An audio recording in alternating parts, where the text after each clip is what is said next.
Hey guys! The wind howls across the frozen fields. It is the heart of winter in medieval Europe. The sun, pale and distant, casts a dim light over the land, where frost clings to every branch, and the rivers lie silent beneath sheets of ice. In a tiny thatched cottage, smoke rises from a crooked chimney, a fragile promise that life still stirs inside. Inside, the world is dim, the air heavy with the smell of smoke and damp wool. The floor is made of packed earth, cold and uneven. A single hearth fire glows faintly at the centre, on the heart of the home, the only barrier between warmth and the deadly chill that lurks outside. A peasant family huddles close to that glow. The father, his face roughened by wind and years of toil, stirs the embers with a stick. His wife, wrapped in layers of coarse wool and linen, feeds a small log into the flames. Their children lie beside them, bundled in tattered blankets, sharing what little warmth they can. Night after night, they battle the cold, not with comfort, but with cleverness and faith. Their home, built from wattle and daub, can barely hold the heat. Every crack lets in the ghostly fingers of winter air. So they hang cloth over the gaps, pile straw against the walls, and pray. The fire is their guardian spirit. It must never die. When the family sleeps, one person always stays awake to tend the flame, a sacred duty called firebanking. They push ash over the embers, trapping heat beneath the grey crust, so that the fire may live until dawn. The glowing coals beneath that ash are more than warmth, they are hope itself. The night stretches long. Beyond the walls, wolves cry across the empty fields. Snow crunches under the hooves of distant travellers, but inside, the sound of crackling wood and slow, steady breathing fills the room. Their clothing is simple, rough, and grimy layers of wool and linen stiff with age.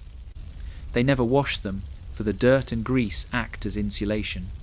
In this world, cleanliness is a luxury, survival a necessity. The father's hands are cracked, his fingernails black with soil, yet when he touches his child's shoulder, the gesture is gentle. "Sleep, my little one," he whispers. "The fire will keep us safe." Outside, the moon glows pale over the sleeping village. A thin line of smoke rises from each cottage. It is the lifeblood of the settlement, a fragile thread connecting human endurance against the crushing might of nature. At dawn, frost covers everything, like powdered glass. The family wakes slowly, their breath misting in the cold air. The embers, still faintly glowing, are stirred back to life. The woman blows gently on the coals. A tiny flame flares up, and the day begins again. They eat what they can, a piece of bread, a sip of ale, maybe a thin stew of onions and oats. The children help fetch water from the half-frozen stream. The water bites at their hands, but they laugh, their cheeks pink from the cold. By noon, the men walk to the fields, though the ground is too hard to till. They mend fences, feed animals, or cut firewood from the nearby forest. Every swing of the axe is a prayer wood for warmth, wood for life. In the evening, as the sun fades, they return home. The hearth fire welcomes them back like an old friend. They sit together, share their meal, and tell stories of saints, of miracles, of a world beyond their suffering. Faith is their comfort, heaven their hope. The priest in the nearby chapel says, "Winter is a test from God, a season of endurance before the light of spring." The peasants believe it. They kneel in prayer before the flickering light, asking for mercy, for strength, for one more sunrise. The nights are endless, yet somehow they endure them all. Their laughter, rare but real, echoes softly in the dim cottage. It is the sound of defiance of humanity refusing to be broken. When a storm howls through the valley, they cling closer together. Sometimes they even bring their livestock, goats, chickens, or a cow inside the cottage for warmth.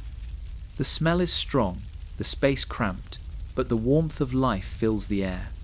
Every person, every animal, every ember, all share the same fragile hope. And so, winter after winter, year after year, they persist. Not because life is easy, but because the heart of the peasant is stronger than the frost. The hearth is their Sunday, the smoke, their breath, the dawn, their promise.